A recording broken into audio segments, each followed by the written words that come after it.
Joey Janela, MJF, better body, obviously, than either of them.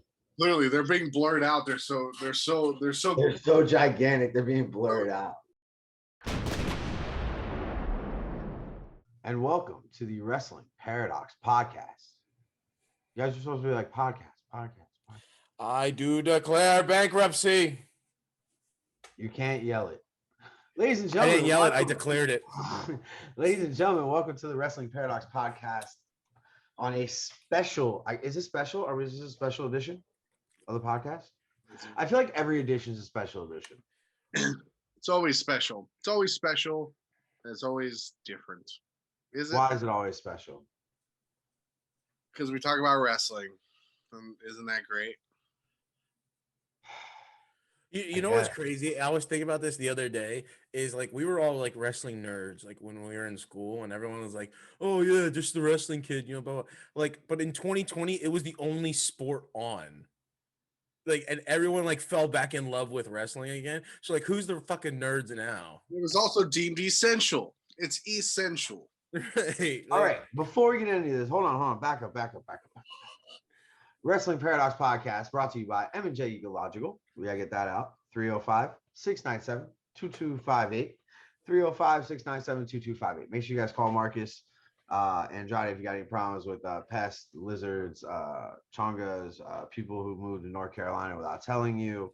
If you want to get rid of any of them, you can call Marcus at 305-697-2258. We are also being brought to you by CCW Wrestling, Coastal Championship Wrestling in Florida. CCWFL on Twitter. Make sure you guys reach out to CCW if you want to become a wrestler. Longest running territory for the last 17 years. All right. Territory. Speaking of territory wrestling, did you guys see that our boy James Creed wrestled Beast Man this past weekend in Chicago? I did see that. So he has been involved in a lot of stuff lately. He was in MLW as well. Yeah, he was at Battle Riot. Yeah. Yep, our boy Beastman. Beastman's great. Also, James Creed's great. Also, I thought it was funny. That elbow drop in the building. You can see it right here. It's right there. You see it right there. Popping in. But dude, Beastman was in that match where that guy like broke his hip. I don't know if you guys follow Tommy Dreamer, but if you don't follow Tommy Dreamer, go follow. Yes, the dude who came off the top of the ladder. Laser. Ladder. I saw that angle and on Tommy Dreamer's Insta, and I was like, that's crazy. Then I saw a different angle and noticed that Beastman was one of the people in the match, and I was like, oh shit, that's awesome. I'm a big advocate for Beastman. I think he's very good and agile for a big man. Yeah, that's his whole thing. He was stopped at TSA the other day. Yeah, for the bone in his bag. For a bone in his bag. That's illegal. Yeah, that made CNN news. He just yells at them, Husk! Huska! Huska! You do it so well. How are you not his like fucking Winkleman right now? Well, when he comes out, remember I yell back at him. I go, Husk! I love like when Venetius comes out, yells 9. And I just yell Husk right back at Beastman. I think it's so. I'm a big entrance guy. You got to get me with the entrance. Those are the two most important things of wrestling: your entrance and your finisher. Yeah, everything else in between, everybody else does. So I can go like sit for hours watching YouTube of like Joe Hendry from like ICW in Europe, Grado. They have all these like elaborate entrances. It's fucking insane. It's great. Yeah. So tonight we are not just talking about the entrances. We are talking about some of our favorite matches. So now we're going to do it different. We're going to do a favorite match that you've seen on TV and a favorite match that you've seen live. So I know me and Chris have been to a lot of events together. I've been to more events with Chris than without Chris. Yes. So we're gonna Chris Thrasher, not Miami Mike's cousin. Cool. You know the crazy thing is, one time Joe actually bought tickets from somebody. The somebody didn't show up to give him the tickets, and last minute I had to buy ringside seats for us to go to Raw. Shit, I feel so bad. But the person did give me my money back for the tickets. Yeah. Yes. For the moment, and I'm literally standing in his kitchen, And he's like, bro, I can't get a hold of this person to get the tickets. I'm like, dude, don't worry, I'll find them. Found seventh row behind the announce table. My mind cool, yeah. It was pretty dope. And it was only like $30 more a ticket than when we were sitting like 13 rows up on hard cam side. Oh, nice. I'm like, we might as well just spend the extra $30. Guarantee we have a ticket. So, all right. So, Slawson, Cole Slawson. Well, am I going first? You're going first. What is your favorite match that you have seen live? Randy Orton, Shawn Michaels, Survivor Series 07, I want to say, maybe 08. It was the one where Shawn Michaels couldn't use the super kick to win the match. And so they were going back and forth, and the finish is he goes to use it, he fucks up, boom, RKO. I think it was a title match too. Great match.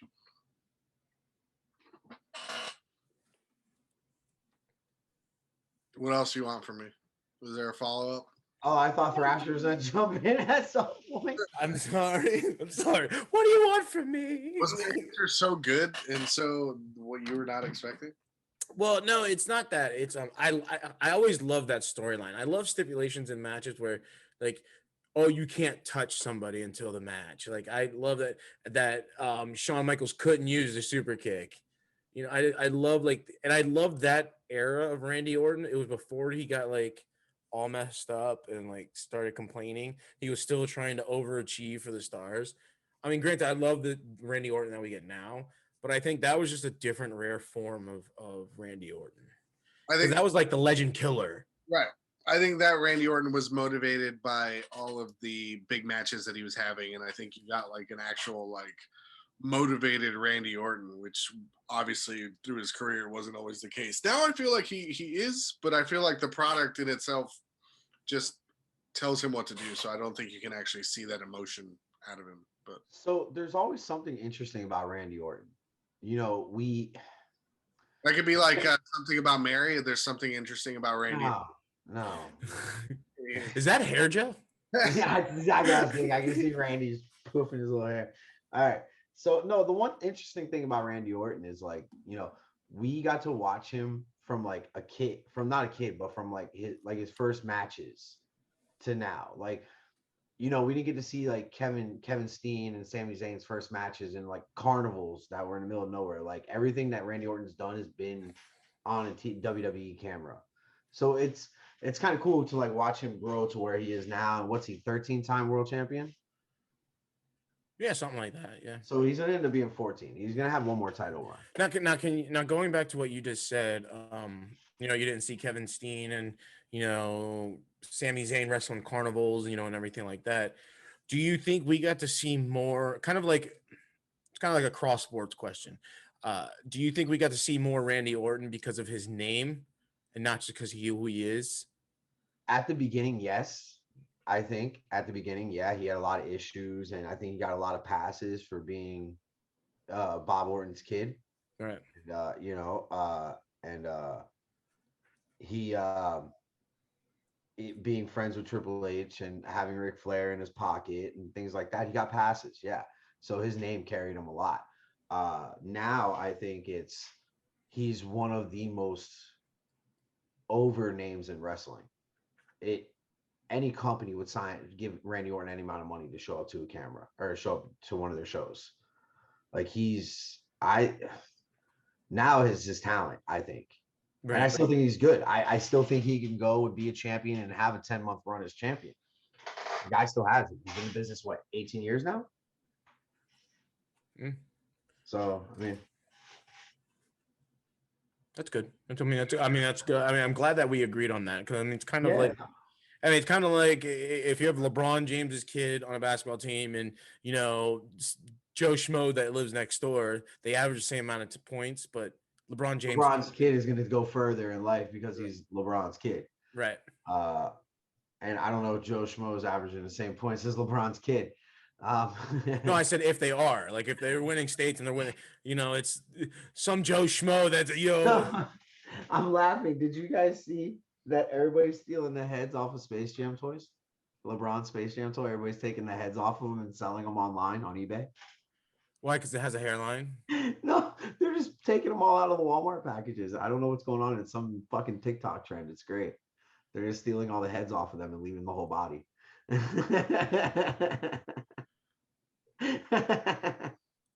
don't know why it's so funny. Yeah, right. Keep it. It'll be Cut it. Cut it. Cut it. pretty. That's funny. It's hilarious. I don't know. All right. So Chris Thrasher, favorite wrestling match you've seen live? That we've seen live. Yes. I will take it back. I know we talked about some matches before we started recording, but I will tell you, December 5th, 2015, Joe and I were sitting on the stage at the War Memorial Auditorium, and we watched Jay Lethal and Donovan Dijovic versus the Young Bucks, and it was probably one of the craziest tag team matches we've ever seen, only for one reason. Well, two reasons, actually. Donovan Dijovic went to go jump off, like do a moonsault off the stage onto the Young Bucks or one of the Bucks, and he over-rotated and hit the back of his head on the stage and split wide open. So there was blood all over the place. That was number one. Number two, if you remember in ROH during those times, Jay Lethal was a part of the Truth Commission. It was Truth Martini was his manager, and he always had the Book of Truth with him. Well, a fan reached over, grabbed the book, and started running with the book up through the stands, like in the rafters, and like security and Truth Martini is all chasing him. Like we thought, oh, this is in the show. Then cops got involved, and we're like, oh shit, like what's going on? Like, dude, it was some like fucking crazy stuff, man. That's awesome. I wish I definitely would have made it. I just never watched a lot of indie and live stuff. Like it took me a while, like maybe 5, 6, 7 years ago that I started getting into stuff like that. But yeah, dude, stuff like that is always way better. It's I use the same analogy where I used to say, because I used to be a big football fan. I don't really watch anymore, but college football was always better than pro football to watch because the emotion and you're there. It's there's something super unique. And now going to CCW shows all the time, like there's something unique about those crowds, like getting hype and being part of something that like nobody else is watching, which is cool. Yeah, I think like independent wrestling for me, I mean, as long as Joe's known me, we've talked wrestling and everything like that, I'm more of an independent fan because, and I explained this to Alex Ocean when he was on our show. I said, like, I like racing. Am I a NASCAR fan? Yeah, I'll watch it if it's on TV. But I would rather go to like the short tracks in North Carolina where there's like a plumber and an electrician that work their 40 hours and then like their 5 hours at night they work on the race cars to win $300.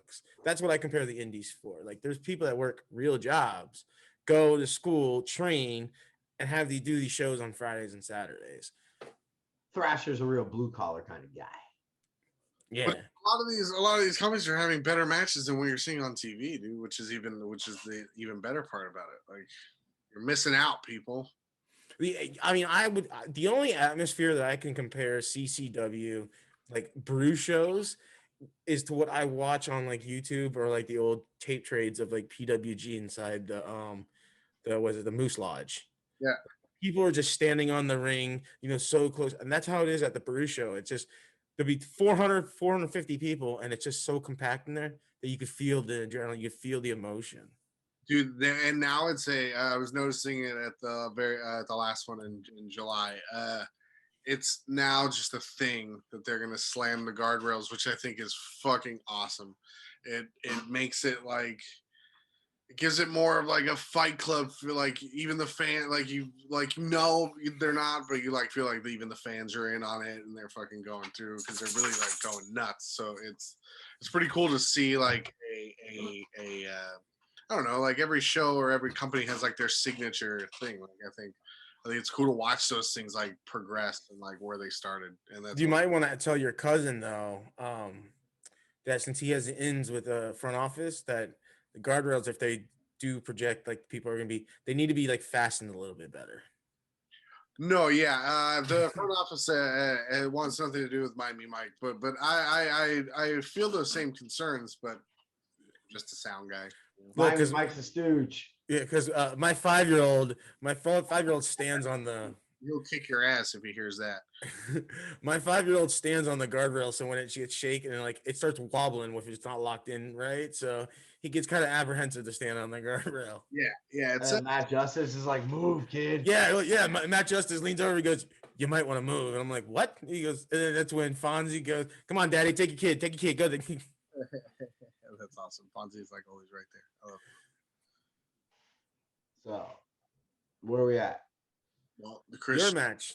My match. My favorite live match. Yeah, well, not we. I mean, probably it's gonna be we, but No, you've it's seen. not. And I'll explain why. April 1st, 2012. Um, it was probably Cena versus The Rock live. That first one that they did in Miami, being live in that crowd for that there was such an electricity in the building. It almost felt like what I think Hogan and Rock felt like in Toronto. There was so much hatred for John Cena, and it like signs everywhere said if Cena wins, we ride, just like ECW that night at One Night Stand. Mm-hmm. And the whole city of Miami behind The Rock. Like when his music went off, that if there was a roof, that shit exploded. And the whole match told a great story. And then The Rock coming out on top in Miami, that live, that one gets me. Independent show live, I'll give a little slash here, would probably be Ricochet and King Swerve. In Pancakes and Pile Drivers, WrestleMania weekend. What year was that? 2017. 17. Yep, that's right. That was one of like 8 shows that we went to that weekend. Dude, I was drained out, man. You wonder why my ass crack was hanging out on the couch.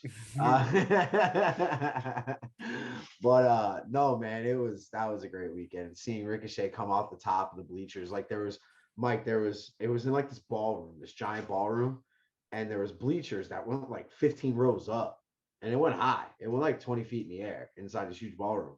And Ricochet goes to the top and he's like eating pancakes on the way up, and then he does a fucking somersault off the top of it all the way down to the fucking floor. It was wild. Desmond Xavier did something similar to that too. He took a whole tray of pancakes and he started throwing them out to the crowd, and then he did some kind of like 670 or whatever 630 onto like the group. It was in the 8-man. And I'm like, what is going on? And this is at 9:00 in the morning. I'm like, what? I think also remembering who was at that show, I think Diamante was on that card too. I don't know about that Diamante, but I do remember we saw probably the goriest match that we thought it was a shoot. It was Eddie Kingston versus Leo Kruger or Cougar or what. It was Adam Rose's first appearance outside of WWE, and it was a hardcore match, and Eddie Kingston beat the living shit out of him. Yeah, I mean, blood was all over the place. And then after we were gonna drive to Lakeland to go to ROH.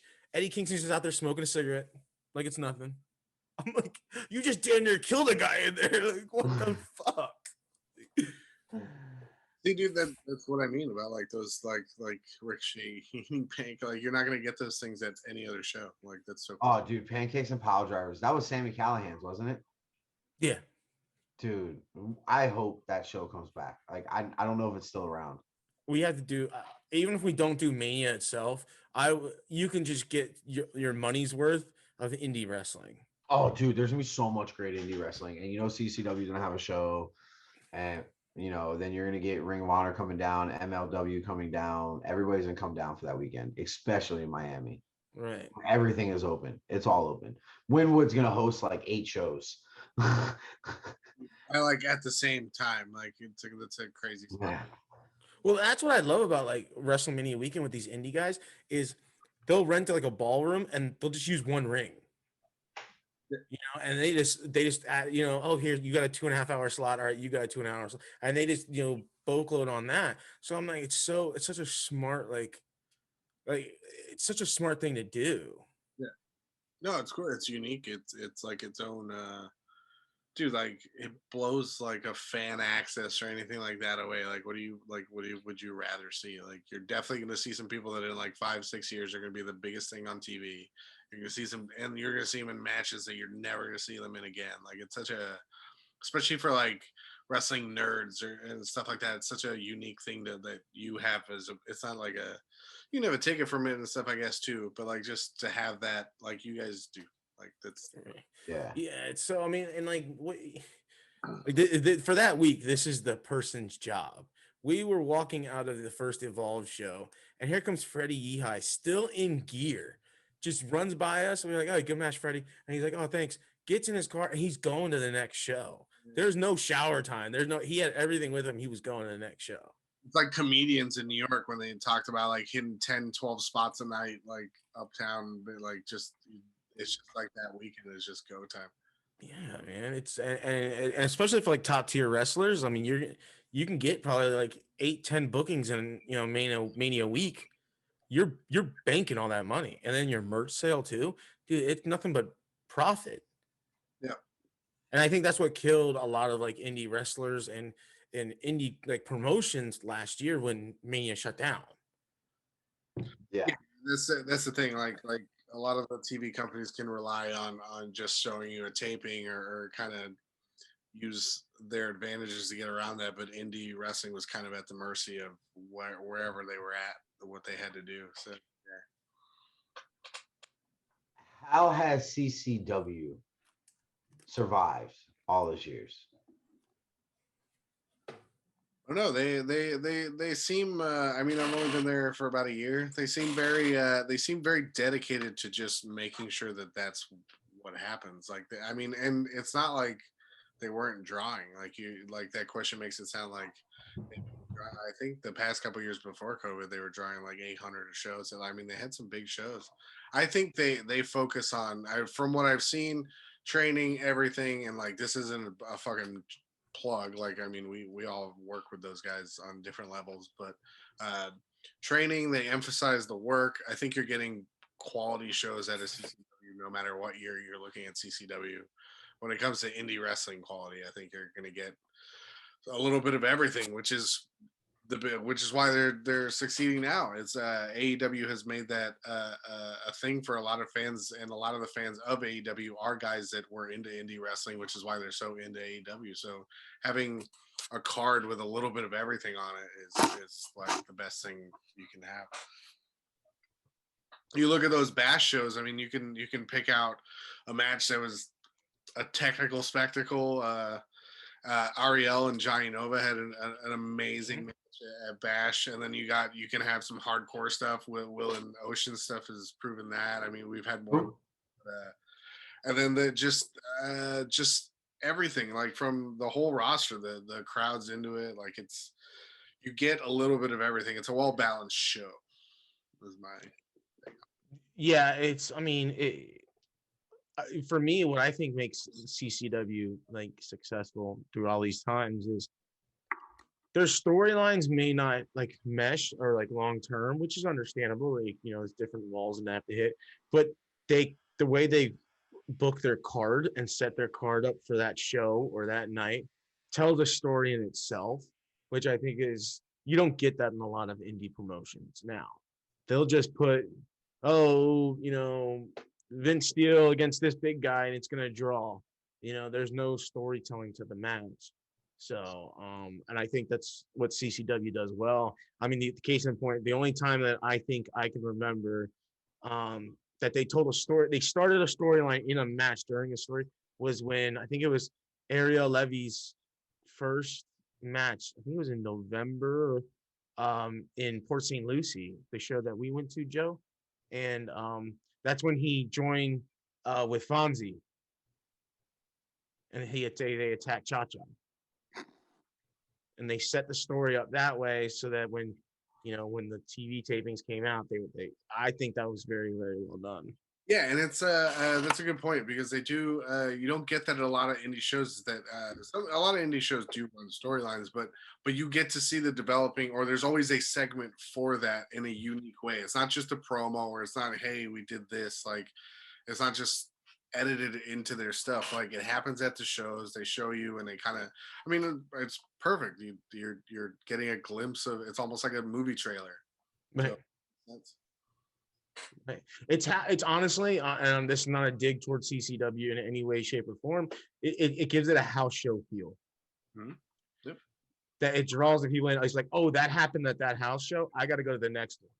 Well, it's just like NWA when they used to show you the glimpses of the payoff matches so they can keep the storyline going, but they didn't show you the whole thing. Mm-hmm. They're going nuts and like there's stuff. I was listening to a podcast about Terry Funk and like there was a good point made where it's like there's so much of his career that we'll never even see because they weren't even recording those shows back in the day and they probably tore the house down. And you'll never even know about it.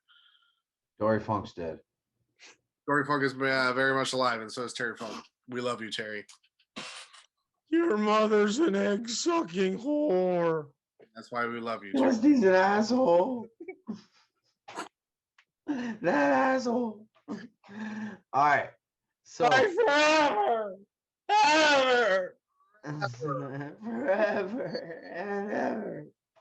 All right. So we're gonna do something a little different. I'm gonna twist it up for you guys, and now I'm gonna make you think. If you're gonna twist it, at least spit on it first. It won't fit. Now it fits. All right. What has been your favorite match that during the pandemic? Now I'm gonna make you fucking. We weren't expecting this. You fucks weren't expecting this, were you? I think I get in. What counts as how far are we going into WWE, AEW. What do you mean? Between those two companies. No, I know that. I mean, like the time frame, like when Fucking pandemic, since wrestling has not had fans till like 2 weeks ago. Thrasher go first. I don't know what I'm. Oh, come on, man! Damn it, I was thinking too. All right, I'll go first. My favorite match during the pandemic. You ready to see Chris become Jim Cornette? Thrasher's about to become Jim Cornette. You ready? My favorite match during the pandemic has been the Firefly Funhouse match. John Cena versus Bray Wyatt. Okay, now see here. You know what? I don't disagree with you.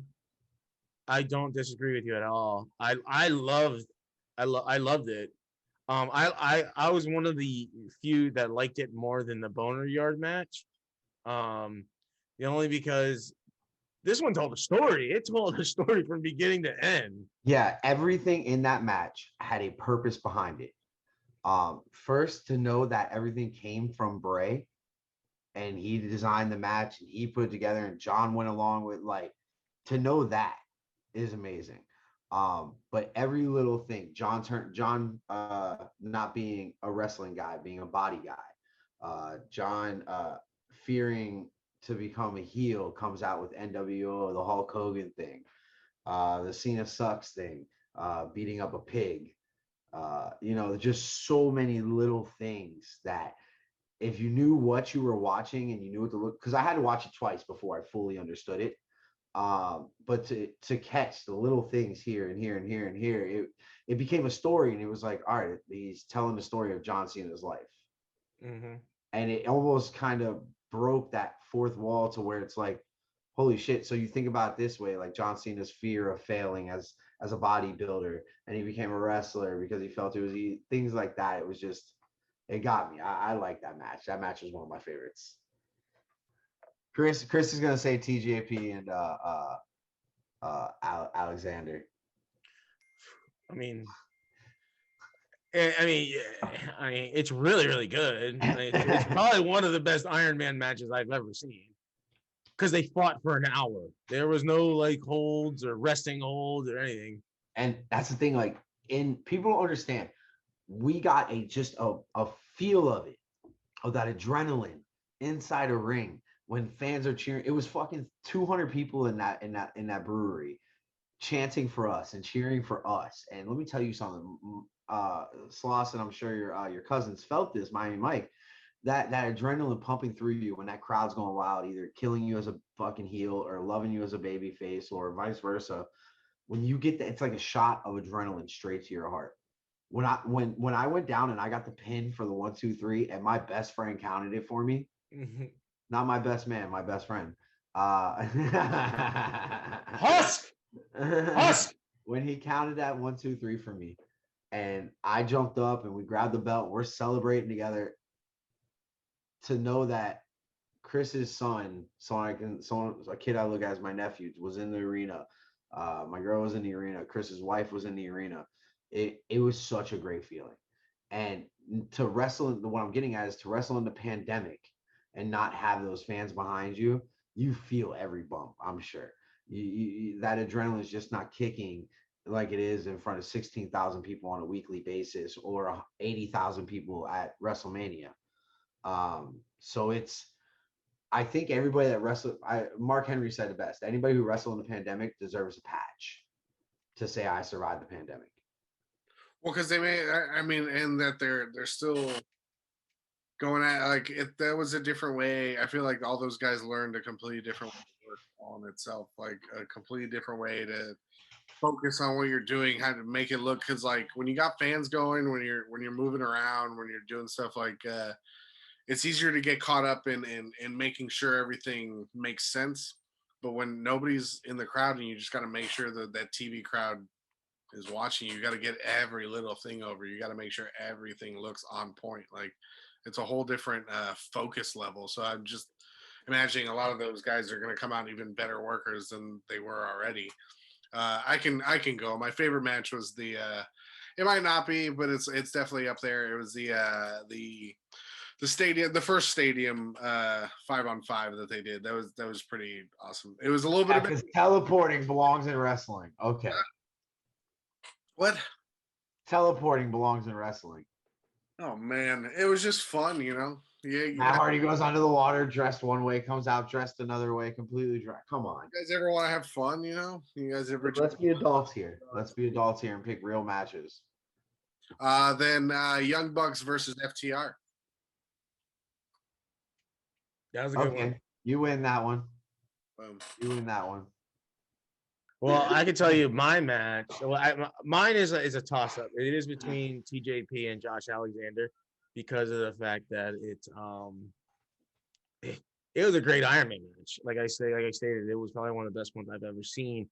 And imagine it happened in front of nobody. Can you imagine if in front of the crowd? Like they would have been going for an hour and 30 if they wanted to. My second favorite match, right behind it, would have to be. Oh shit! I just had it and I fucking forgot it. Oh, Joe's gonna give me credit on this one. It happened a couple weeks ago. It was Sammy Guevara and MJF. Yeah, but does that count under the pandemic? I don't think so. Oh yeah, you're right. Shit.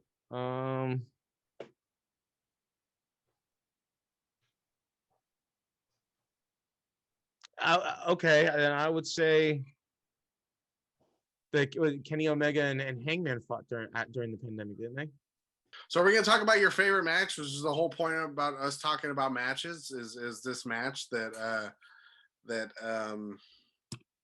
was actually a pretty good show. I was looking at. My favorite match of all time is AJ Styles and Roman Reigns. Is it really? I didn't have the facts for. No. My favorite match comes from 2009, Bound for Glory, X Division match. You have Amazing Red as champion versus Homicide versus Suicide versus Christopher Daniels versus Alex Shelley and Chris Sabian of the Motor City Machine Guns.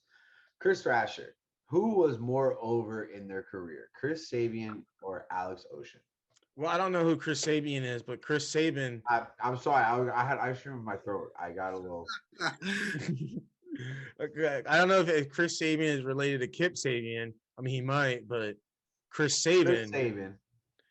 I think Alex Shelley was, not just in his TNA run, because Alex Shelley went and did ROH, and he got a bigger pop in ROH, I guess, coming from TNA and everything like that. I just saw like. Ever since Alex Shelley was a heel before Motor City Machine Guns, he was doing the whole like video camera gimmick and setting it up. I think he was over that way as a heel, and Chris Sabin was more like the bland, like going for the champion, start as soon as he started his career out. This was one of my favorite matches. Every spot meant something. Mike, you went back and watched it. I mean, Slawson, you went back and watched it. I did watch it, and I thought it was a good match. I thought the finish was. I didn't think Amazing Red was going to win that match. So Christopher Daniels' record inside Ultimate X matches at that time was 4-1. He lost the first one he was ever in, and then he won 4 of them in a row. So I thought he was going to go for the 5P. I thought that's where they were going to put it, was 5 Ultimate X matches in a row, and then he'll never win another one again. Well, no, he almost did. Did he die in this one, or was that a? That spot was nuts, wasn't it? Yeah. So I was concerned for a second. It looked like there was obviously nothing going on because I mean you could tell that Taz was also super concerned the second he landed. But that's why I like these matches, and that's why I didn't like the finish, because the finish seemed to have a lot of. Normally those matches, I'm not wrong, right? It's like a bunch of people hanging off and they do insane spots until there's one guy left on there. This one felt like they didn't know how to finish it, so they left 3 guys on, and then Amazing Red just kind of does it real quick, and that's it. Like that's the end of the match. If you would have to rebook that type of match, though, would you have it to where it's spot? Then when you get to the finish, it's like we have nothing, so it's just take the belt and go. I wouldn't book it as spot. I would think you'd have to. But they didn't go into spot as quick as I thought. There was a little bit more brawling, but they did go into the spot. There was spot, which I think makes the match. Which is why I don't think. I also thought that this was for being the first match on the card and the style of match. I thought if you're going to go spot, is this the normal runtime for a lot of these matches? 20 minutes. Yeah. Okay. See, I didn't watch a lot of TNA in this era, so bell to bell or curtain to bell was 19 minutes. Yeah, curtain was 19 minutes on that match. Yeah, and it didn't feel long. Like I said, like I could have, which is why I was like, why did they end it that way? Sorry, excuse me. I kept interrupting you. I kept taking you off. While I'm talking. Well, that's why I think I like the Money in the Bank matches from like WWE, because it's not just like spot. It leads up into a big spot. Then you have small little spots, and then you get that big ending spot, for the briefcase. But to be fair, those matches are so goddamn organized ahead of time. Yeah. I mean, they went over that Money in the Bank match at least 5 times before. Like the one that always comes to mind with shit like that is the one where Ric Flair takes that big bump off the ladder, and then he's got to run back, and he comes back out, he takes another big bump. Like there's more of a story in those. This felt like it was just the payoff for the title, but like I felt like spot, but I wasn't like exhausted. Like I was ready to see one more spot to have like a cleaner finish. It just didn't feel like it just felt like a thrown together thing, which is really my only issue with the match. I liked a lot of the moves. It was there was a lot of key moves that you notice that get huge pops that are just like headlocks today, which is so crazy. Like when you really watch wrestling, even this was like 12 years ago, and people going nuts. They do the Motor City Machine Guns do the double stomp on the guy from the top, and people go nuts, and it's like, dude, that's like the setup to like the finish of a crazy spot now. Like it's nuts. Yeah, no, it's there was definitely some spots there that really grabbed the crowd. When like Daniels, I didn't even know what they were going with that. I thought they just both fell off, and he landed awfully. Like that wasn't even a move. Yeah, so Chris, and the Ultimate X match, there's barricades on the outside of the post, and they go all the way up, and they create an X like 8 feet above the ring, right? And then the like 5 feet below that is 2 ropes going across, forming an X with the belt hanging in the middle. So Daniels and Suicide, I believe it was TJP at the time, go up. Both of them go up the metal, and go to the very top, and they're like fighting on the top there, and then from there they just fucking fall straight to the fucking mat. Oh, I don't think TJP was that suicide. No, maybe not. He was, that suicide was a little thicker. He really didn't move. I think it was Frankie Kazarian. Yeah, Yeah. That's not a bad thing at all. I didn't know Frankie Kazarian was a suicide. Yeah, it was Frankie Kazarian, Austin Aries. There was somebody else that was like. Well, Austin Aries was for a storyline. He wasn't suicide for a numerous amount of time, was he? That was just a storyline to. There's always a plan C. And then there was what's his name? He's Shawn Michaels' fucking cousin. Oh, And Michael Shane. Michael Oh. Shane. He was suicide as well. Yeah, no, there was definitely some great spots in that. There was a spot where Homicide took out Christopher Daniels and Suicide took out Homicide, and then the Motor Machine Guns, and they're all going to the outside, and then Motor Machine Guns tag team, and then they go over the top rope, and then you see Amazing Red getting ready to go launch himself, and Christopher Daniels just cuts it off. It was perfect heat because you could tell Daniels going into that. He was Daniels at the time. He wasn't Christopher Daniels. At the time going into that match, he was the heel. He was the asshole. Like, so for him to cut that spot and know to cut that spot was was just great, like wrestling at like its purest form. And then you have Amazing Red give Christopher Daniels a move to the outside to take out everybody, and the whole fucking place went nuts. So I don't know. It was good wrestling, man. It was good wrestling. I mean, it was a great match. I mean, I watched it live more than likely, but my problem with the match is they need to have different people in there with different names. Because you have the Motor City Machine Guns doing double teams on Homicide and Suicide. And the Motor City Machine Guns beat Austin Creed that night and his tag team partner to get into the match on the pre-show. Consequences Creed. I said Austin Creed. Yeah. Consequences Creed. It was the spinoff from Rocky. Yeah. He was Apollo. Yeah. That's right. When he showed up on WWE TV, I'm like, hey, what's Consequences Creed doing on WWE? I'm just here to do a bukkake with Paige and her boyfriend. Oh, hey, it's true. So, by the way, speaking of indie wrestling, you know, I was gonna say speaking of bukkakes. Speaking of indie wrestling, what just happened? What the fuck? We're talking about bukkakes. Yeah, open your eyes. So Brad Maddox did, and I'm trying. this past weekend we had the payoff for Nick Gage versus Matt Cardona. I called it. Slawson, did you get to see any clips of this match? No.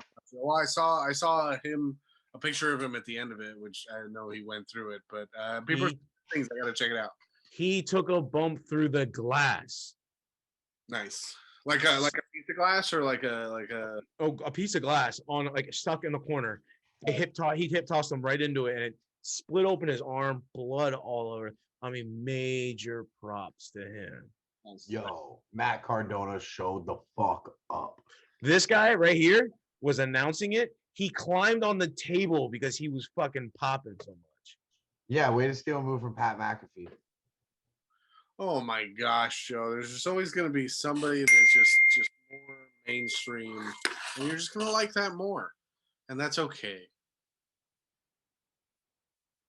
But what's great about this guy when he pops though, he's part owner of the company and he's drunk while calling the matches.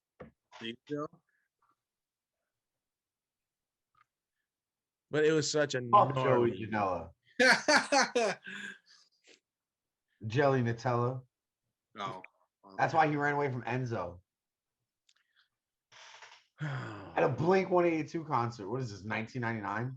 Fucking losers. Were you there? Were you at the Blink 182 concert? No, I saw the fucking ocular video of Jelly Nutella running away from the ocular. So you watched it come from your eyes? Yes, I watched it with my eyes. I watched the video with my eyes. The video you took with your eyes Exactly, the ocular proof. It was like that Black Mirror episode where you could see all the stuff in your eye. I didn't have to be there. I saw it with my eyes. Can we talk about how Enzo almost killed a guy? Simon Gotch. Yes. Did he? What did he do?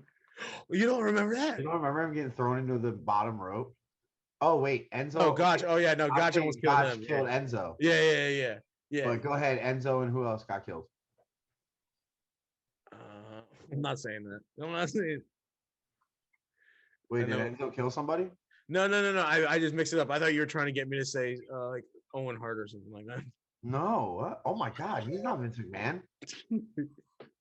Wait, is Dory Funk dead? Did Enzo kill Dory Funk? Yeah, in 20 minutes he died. It's fucking weird. He just died, and we're about to do an interview with Marty Funk and talk about his drug problem on the show. You're an egg sucking whore.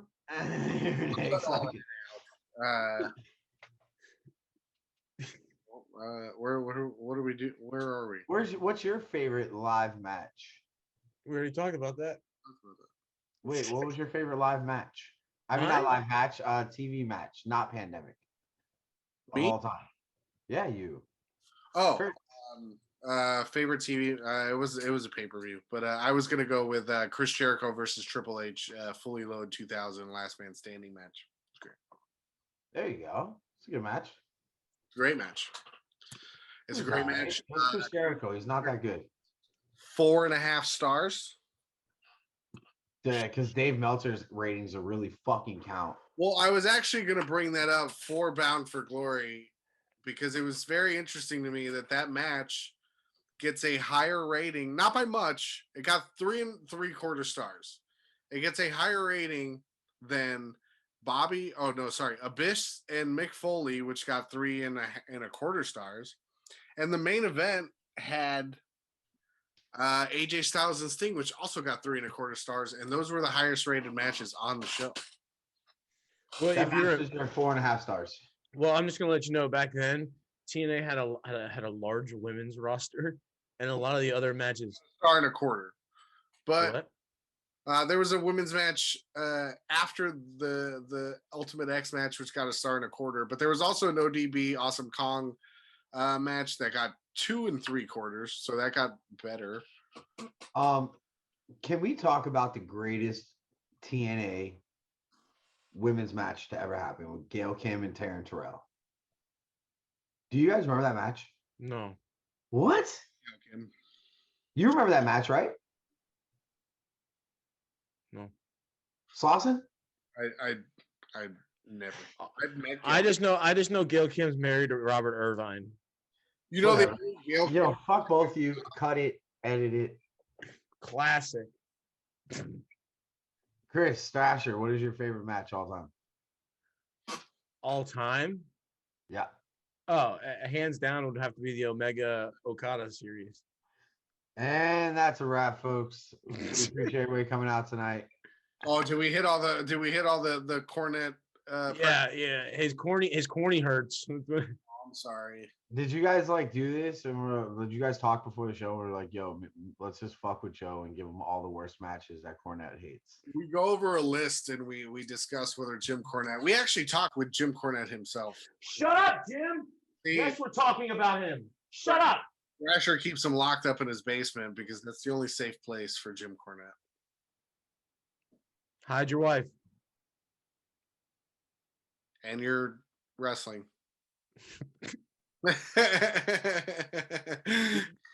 He's such a cuckold. Oh, here we go. Taking his clothes off. Oh my God. He's like, ugh. Jim Cornette's wife just walked in the room. Ugh. Are you the hand that Mae Young gave birth to? It's the Crone version. Gave birth to in 1990. Everybody. He's like an MJF meth. Look. Like if y'all talk to me around here, all right? MJF and Mac Miller and smashed them together. Well, I mean, you can even take it like he's a third MJF, a third Mac Miller, and he's the third Birdman from the NBA just pushed together with all the tattoos. Go ahead, talk. Here, baby. Everybody- Right here for you. Ladies, I am 30, flirty, and thriving. Look, I love how the scarf is getting blurred out. Like, And then before you got on here, Thrasher, he was moving his arms around, and his arms got blurred because they were just too much. Zoom couldn't handle what was happening there. I wish the blur would go over his nipples. Jesus. I wish it would just go over the whole thing. You know? Yeah, this is a family show. Cover your fucking tits. There was going to be a documentary about the Rust Belt. He's gonna be they're gonna do a documentary on Joe about incest. You look, Look, y'all want any meth? You want any meth? I got some meth. you look like the poster child for any crime committed in the Midwest. You look like a poster child for Trojan condoms. As a yeah. You're How about You we don't talk use about- this. how You don't about we use talk- these. You get this guy. How about we talk about my Milwaukee Bucks winning in 6? You don't even put the condoms in the box anymore. They just put little photos of you in the box, and you just got to look at one and be like, "Oh, nope, we're not having sex." Penis goes flaccid real quick. Bucks in 6, baby. Bucks in 6. Media deterrent. Isn't that already done, Joe? Yep. He looks like a young Ric Flair, You look like you. doesn't he? He does. If he didn't have the handlebar mustache, he would look like No, he had the Ric Flair had the handlebar mustache. look like a big old trucker. Yeah. You're like a fucking Ric Flair on meth. Unlike that X Division match, this has gone on way too long. So we need to wrap this up, Joe. Hey, you guys like penis? Yep, we'll cut that out. Someone say something about lasagna. Yo, use that as the open.